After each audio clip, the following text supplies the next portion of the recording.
All right, ladies and gentlemen, we're back with another episode of We Create Music. I am your host, B. Vaughn, and today we have Rotey, producer, engineer, multi-talented. I mean, this guy he does it all. He's a one-stop shop. So Rotey, welcome to the show. Thank you, man. Appreciate you having me on. Of course. Super excited. Yes, sir. Excited. So if you wouldn't mind, tell the audience who you are, about your background, how you got started. Yeah, so I'm Rotey. I'm an artist, producer, engineer, everything he just said. I was born in Waterloo, Iowa. I moved to Atlanta in about 2005 when I was like 9 years old. So I'm pretty much from Atlanta, but I got to claim Iowa because nobody else is going to. So yeah, man, I'm putting Iowa on the map. Yeah, man, I'm here to make good music. Here to make good music. That's what's up. Yeah. So how'd you get started? I got started through when I was in high school, I always sort of gravitated towards the English classes and in particular poetry. And whenever I would write my poems, I would try to make a game out of, how many things can I rhyme? And so when I did them in front of the class, people would come up to me like, oh, dude, you sound like Eminem. And I'm like, really? Oh, okay, that's kind of cool. So just kind of kept going. And then next thing I know, I just totally got bit by the hip hop bug and have not looked back since.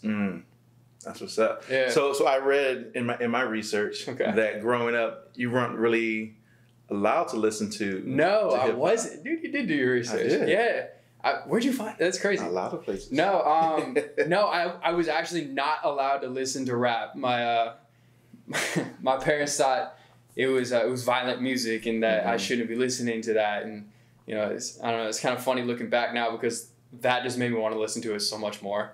In particular, like I would like run downstairs like early in the morning and like hopefully try to catch a little D12 music video for that my band song. Yeah, man, totally made me want to do it. So shout out my parents for totally backfiring that one. Total backfire. Yeah, hey, that's how it is sometimes. We kind of get into, our parents usually tell us, no, you can't do something. Yeah. And it's like, oh, really? That makes me want to do it more, more and more, That's kind of, for me, that's how it was when I was growing up. My mom would say, don't do that. I'm afraid how to Don't push the big red button. Don't touch the stove. Don't push it. Don't touch the iron. Right. So, well, at least, it backfired. Oh, so that kind of has put you in the position that you are in today. So you moved from Waterloo when you were very young, right? When you were 5. Yeah, I was like 9 years old. So pretty young. Pretty young.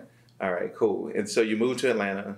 So talk about that experience growing up in Atlanta with the music scene. So to say that I grew up in Atlanta with the music scene probably wouldn't be a fair assessment on my part because I didn't really go full into the music until late in high school and really college is when I was like, oh, okay, yeah, this is it. And so when I moved to Atlanta, I hated it. I was so mad at my parents. I was like, why'd you take me away from all my friends? Like any 9-year-old kid, I'm just like, where are my friends at? Like, I don't know anyone here. It's hot. I don't want to be here. Yeah, I've heard that. Yeah, I'm sure you have. St. Louis. Yeah, so I was pretty mad, but I gradually got used to it. I made some really good friends. And then, once I knew that music was what I wanted to do, I look back and I'm like, wow, so blessed to be here. Because to be in Atlanta right now and to watch it go from, it's always been a pretty musical city in my opinion, but to go from pretty musical city to the culture center of hip hop in like however many years, it's crazy. I'm blessed to be here. So looking back, I'm super grateful. That's what's up. Yeah. So what are some of the things that you're currently doing today to take advantage of the music scene here in Atlanta? So as far as specifically in Atlanta, I try to do as much with A3C as I can. I try to, if I can pop up to an event, I'm going to be there. There's always something going on in the city. If I'm not working, then I'm going to be doing that. And then beyond that, I'm really just stacking up my catalog. My plan right now is to just put out as much music as I can, find out what cities that music is hot in, and then tour those cities. And that's pretty simple plan. Pretty simple plan. Yeah. Like, I mean, it sounds so simple, but I'm sure there's a lot of work that goes into, figuring out what cities you have the most listenership in, and then getting things together to be able to go and tour those cities, booking, travel, all those different things. Right. So how are you kind of juggling all those things today to help forward your career? I don't even know how I'm juggling it all. Just trying to move the needle every day. I know it's kind of a vague answer, but I really don't have like it's XYZ, you know, 1, 2, 3 steps. It's really just like whatever needs to be done in that day, in that moment to move the needle forward. Mm-hmm. That's what I'm going to do. And so if that means reaching out to a talent buyer at a venue, I'm going to do that. If it means mixing a song, I'm going to do that. Writing a song, whatever. So I really base it on my gut feeling. Like, am I moving forward? And, you know, am I making the smart moves to get to my longer term goals? Mm-hmm. You know, I'm a checklist guy. So I like to, I got my short term goals that are all pointing towards the long term ones. So as long as I'm checking off those short ones, then I figure I'm good to go. Yeah, that's right. I mean, you got to have some type of system that kind of helps you move forward. Yep. Because most people just haphazardly just say, hey, okay, so today I'm just going to get up and kind of do X, Y, and Z without a real plan. And I kind of think that's what separates people to say whether they make it or truly not. Absolutely. I mean, some like luck, or meeting the right person. But for the most of us, it's strategically planning out what our process is going to look like. Yeah. And you know, you need some foresight in this business, especially because it can be tough when you're an independent artist and you look around and, you know, you don't have millions of fans, you don't have millions of dollars. You have to be able to look forward 5, 3, 10 years and be able to see what is that going to look like, and to be able to plan in a smart and strategic way. How are you going to get there? Mm-hmm. You know, it takes a lot of strategizing, like you were just saying. That's right. Yeah, a lot of foresight. That's right. All right, good. So what made you go from being an artist to being an engineer, a producer, your own manager, your booking agent, your lawyer? So I know I'm kind of stressing a little bit, but what made you decide to kind of take that route versus, you know, having an engineer or having or whatever they may be? To put it simply, being tired of being broke every time I wanted to make music. Just to put it as simple as possible. It took me entirely too long to figure out that spending $1,000 to, you know, record a few songs doesn't make a lot of sense if you're not making a ton of money. And so I really just kind of realized, and honestly, shout out to Russ on this. You can really do a lot by yourself. And watching Russ's come up really drove that point home. Like, I always believed in that, but like watching someone like Russ who just like produced like everything, and then to be able to do what he's done, it really made it click for me on another level. And he's from the same part of town that I'm in. Oh, like, really? Yeah. Him and Boogus used to pull up to my high school and hand out CDs. So like I really I saw that, and to see him now playing staples, it's like, whoa, okay, you can really do this. And also shout out to my homie Lucas Connor. Luke is another big reason why I took that step to be my own producer and engineer. But to bring it full circle, just realizing that if I'm trying to essentially be a business, I have to make smart business moves. And if your product can cost, you know, $6,000 or $0, you should probably go with the $0 option. It just makes a little more sense, especially in the beginning. If you can do it yourself, do it yourself. So do you think that impacts quality of the product that you're putting out? Yes, absolutely. For better and worse. For better, I have 100% creative autonomy. I can, if I want a specific type of beat, I can do it. If I want this reverb to sound like this, I can do it. You know, I don't have to try to communicate with an engineer, you know, oh, can you make this sound like that? Because, you know, a lot of things can get lost in translation. And it also helps with the speed of the process, because you don't have to wait on another person to do their part. You're self-sufficient. And so if something's taking too long, you got no one else to blame but yourself. Yeah, it's on you. Right. It's on you.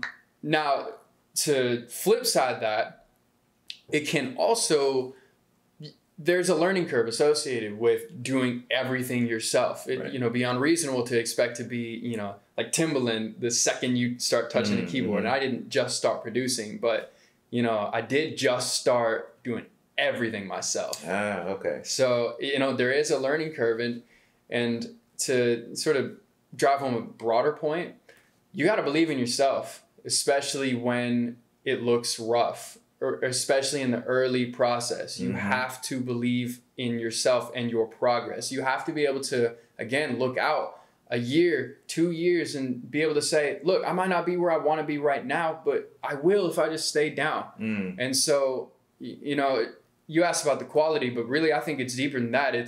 It really teaches you self-belief because, man, when you finally hit release on DistroKid or TuneCore and that song goes to iTunes and Spotify, and you can look yourself in the mirror and say, I did that. I did everything with that. I didn't need any help. That's a damn good feeling. That's a damn good feeling. Yeah.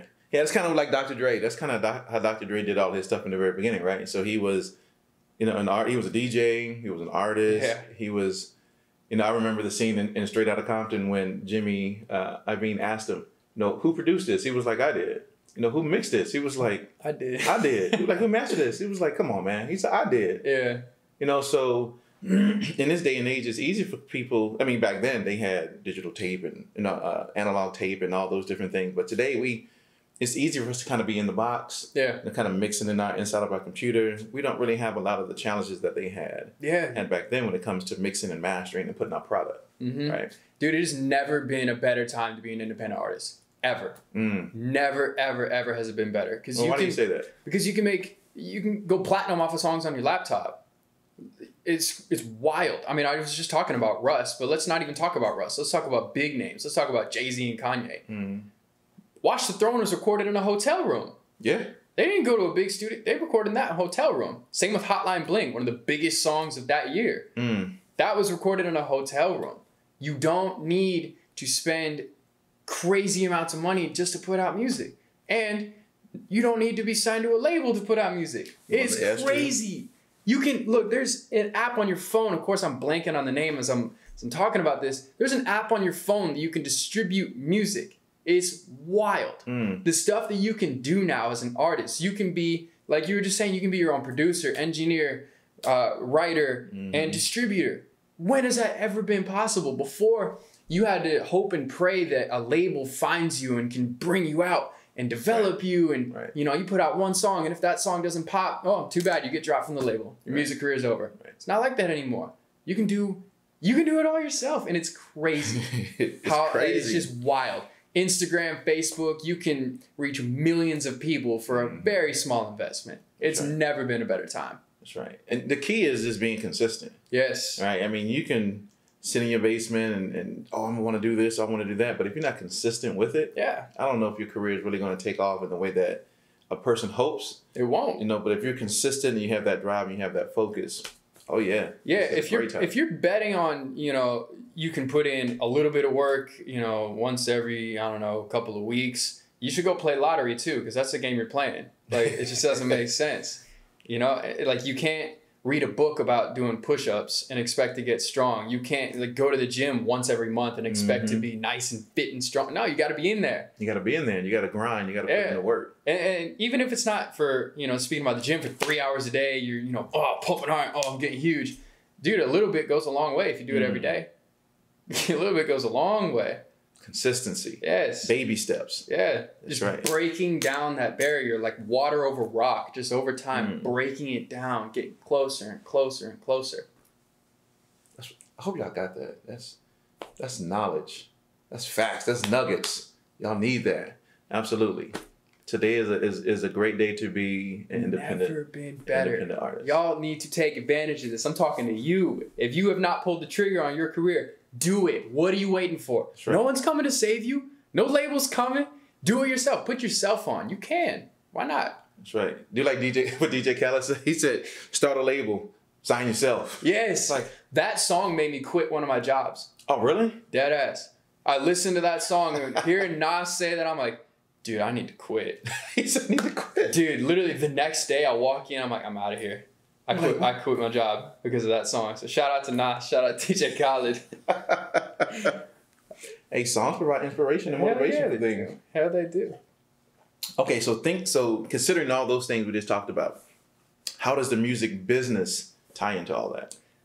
In every way, shape, and form possible. I mean, that's the game we're playing. We're in the music business. And side note about the music business, there's a reason it's called the music business. Be about your business, y'all. Like, take the time to do research. Like, yes, you can do all this stuff on your phone, whatever, all those great things I was just talking about. But a label might still come in the picture and get you to sign a contract that totally ruins your life.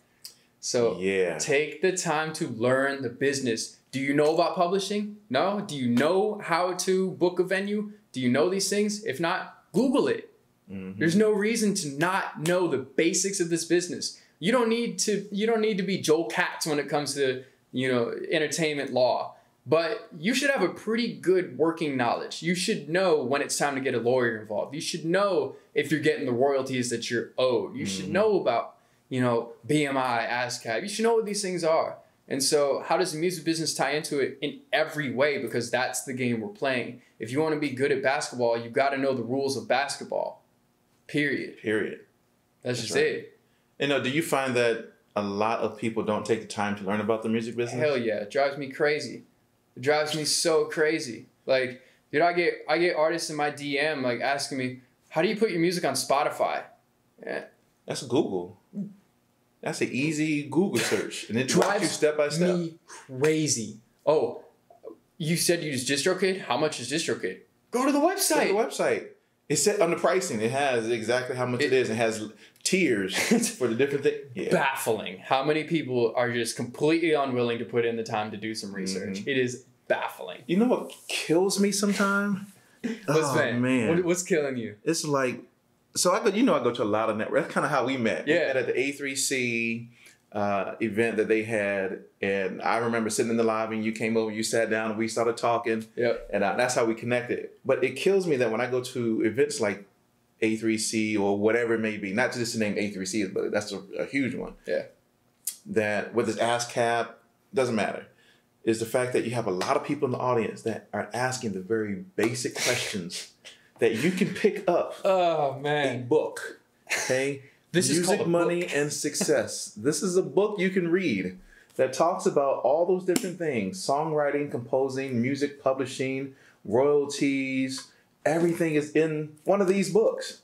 And you can just pick one up and it answers pretty much all of your questions. Yeah. But I find that people ask the most basic... Dude, and even if it's not a book, if you hate reading, you can't read, you fall asleep when you read 2 words, Google it. There's no reason to not know these things. If you don't want to read the books, Google it.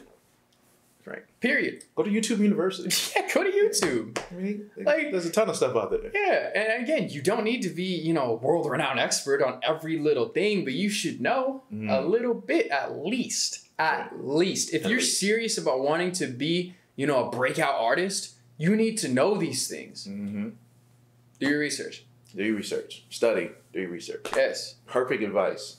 I mean, that's perfect. You got to just do that. That's crazy if you don't. Yeah. You're if you're not doing your research, you're literally sitting there hoping it works out. That's craziness. That's crazy. Absolutely craziness. That's right. So what's on the horizon for Rotey? What's on the horizon for me? I'm just, right now my plan is I'm stacking up my catalog, and then when it's time to start releasing, it's go time. I've been releasing music, I'm still releasing music, but I'm, right now, as we're doing this interview, I'm taking a little bit of a step back from the public light or whatever to really build up my catalog so that I can just keep the music coming, because I don't want to be that guy who releases a song and then I have to scramble to come up with the next one. Like I'm trying to help myself out a little bit, be a little more forward thinking, like we're talking about. That's right. So put in the hard work and then come out and then kind of.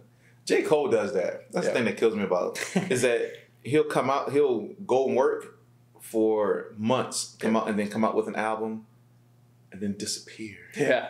And it's like, what's he doing? You're working. Yep. You're building up your catalog, you're stockpiling your music so that when it's time to release, you got things you can put out and you got things that you can market. It's a good strategy, because let's say I put out a song tomorrow and it blows up, it goes viral, I got millions of plays. If I don't have the next one lined up, dude, I could fall off by the time I put out the next one. That's right. Because it's that fast. That's the world we live in. We live in ADD society where, if you're not constantly putting stuff in front of people, hey, listen to this, they're going to forget about you. Look back in the last Looking back at the double XL freshman cypher from 6 years ago, and you tell me how many of those artists are still around today. I don't even know who was on the cover. I don't either. I that was an arbitrary one, so anyone that's on that list, no disrespect. But seriously, like, the point is, people fall off every day. Don't be that guy. Yeah. You have to be able to strike while the iron's hot. Yeah, just keep it coming, right. Man. Keep it coming. Yeah. The consistency. Exactly. Yeah. So for our audience members who may not be familiar with who you are and what you do, just give them a little bit about the music you've done, the videos that you've been in, and things like that. Yeah, so when it comes to music, I try to write about whatever's going on in my life at that moment. I'm not going to be that guy who's up there talking about some crazy stuff that I've never actually been through for the sake of hoping to sell some records. Right. That's not me. It's never been me. Never will be me.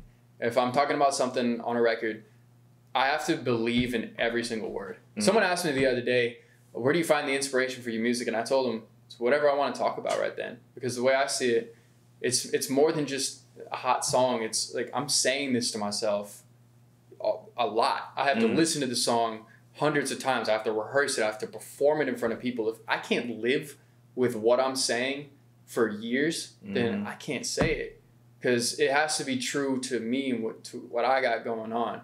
And so if you go and listen to my music, you're gonna get the keys to life. Really, that's the way I like to put it. I'm not telling you to go spend a bunch of money on jewelry or nothing crazy like that. I'm telling you, stay dedicated to your craft. Build a legacy for when you're no longer here. Adapt to when life throws crazy stuff at you. Don't worry about what the other side is doing. Focus on you. Those are all song names, by the way. You should look them up. But not for real. Just whatever's going on in my life at the moment, that's what the music is going to be about. Okay. So if you listen to my music, you're gonna hopefully get some little gems and nuggets that you can apply to your own life, but also you're gonna get a little snapshot of what's going on in my mind, in my life at that moment. So it's real. It's real. Yeah. It's about life experiences, the things that you're kind of going through today. Exactly. And that's what you write about. Exactly. And I think today, well, I know back when I was coming up, that meant a whole heck of a lot. Yeah. Because I could connect with maybe a rapper who was in New York, who was kind of going through the similar things that I was going through. I can't really connect with a lot of rappers today because I'm not going through that. And I don't know if the generation today are going through those same things. I think they just like how the beats sound, and I don't know, honestly, but I like music that's real, that you can feel, that has a message, and has content, it has meaning, that can give purpose, and yeah. I think it kind of reminds me of that song, Pound Cake, the Drake intro, where he's talking about only the real music is going to last. All that other bullshit is here today, gone tomorrow. It's a fact. That's right. That's right. Fact. It's right. Just look, because the artists who are kind of out today that are kind of following the trends. See where they're at in 5 years. They're gonna be in love and hip hop. Yeah. They'll be in love and hip hop. That's what shout out to J. Cole for that line from 1985. But yeah, I mean, that's kind of where their career is going to be. It's going to be in a place where it's not sustainable, or it's going to be in a career where they kind of have to do certain things to kind of stay in the limelight. But so speaking of that, let's talk about that a little bit. So adaptability, because you mentioned it, right? So what are some things that someone needs to be able to do in this industry to be adaptable? You need to learn to get punched in the freaking mouth and keep moving. That's, to put it very broadly, that's really what this business is. It's basically, repeatedly getting punched in the face by, 100 different people at a time, and being able to just keep on going. Because you're going to get told no. You're going to get told you suck. You're going to get told no, you can't get that venue. You're going to be told no 82 million times. And you need to be able to say, whatever, I'm not going to listen to that, and just keep moving. Now, that's not to say to not listen to anybody. You can't la la la la la. You can't do that either, because maybe there's some advice there that you should take. But as far as learning to adapt, you need to learn to roll with the punches, and to if a show doesn't go well, you need to know why. You need to take the time to reflect on, okay, well, what would have made that show go well? So being able to know when you're off course and to correct course is key to success in any business, but especially in this one. Yeah, that's right. Yeah. And to adapt to the trends in the music as well. And we were just talking about following trends. That's not what I mean. What I mean is you can't, like, let's say you're a hip hop head. That's great. And, you know, great, you know, do boom bap stuff, whatever. But if you want to be a mainstream artist, you need to be aware of what people want to hear at the same time. And so sometimes it's about humbling yourself about, like, you know, maybe I need to switch up some stuff just a little bit, you know, still keep it true to yourself, but to also just be aware of what is going on in music and to be able to apply that to your music. If that's what you want, if you just want to put out music that you like and that, you know, maybe 6 of your friends like, cool, that's great. If that's your ambition, awesome. I have no problem with that. But you need to be realistic and you need to make sure that your actions match your ambitions. So if you want to be Drake, you need to look at, okay, well, what is Drake doing? You know, how can I apply some of what he might be doing or what whoever might be doing if that's where you want to be?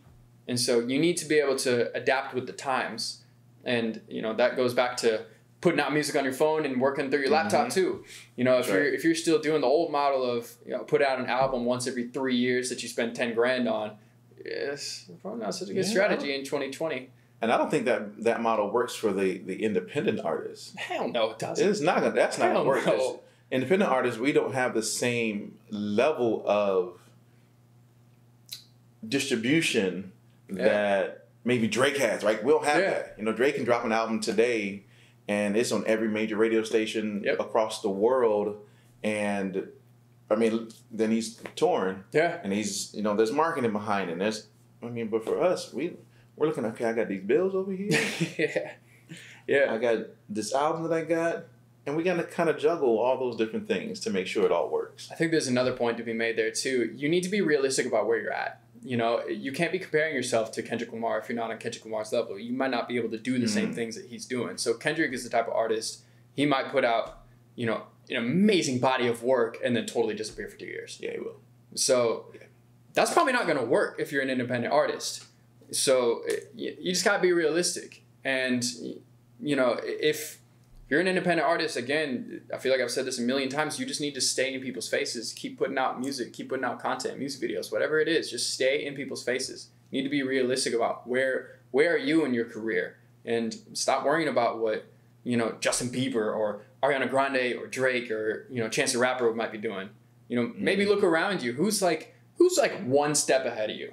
Like, there's an artist in your city, no matter where you're listening, who you know he's popping, but he's not like popping. You know what I'm saying? So maybe look at what this guy's doing. How did he get to this level from here?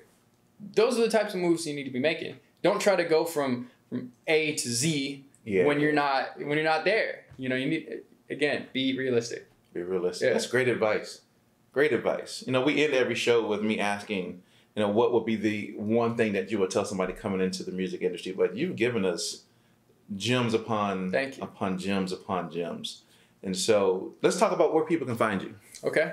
I'm all over social media @_Rotey, Twitter, Instagram, you know, the whole nine. Spotify, Apple Music, Rotey, Rotey. Find me on roteymusic.com, roteymusic.com. Yep, you can find me anywhere, man. Just that's right. If you can't remember any of that, just Google me. Hey, that's good. Rotey, Rotey. Yes, that's right. Yes, sir. Well, sir, it's been a pleasure. It's been a pleasure. Absolutely, man. No doubt. Of course. So, ladies and gentlemen, thank you very much for tuning in today, and we'll catch you next time on We Create Music.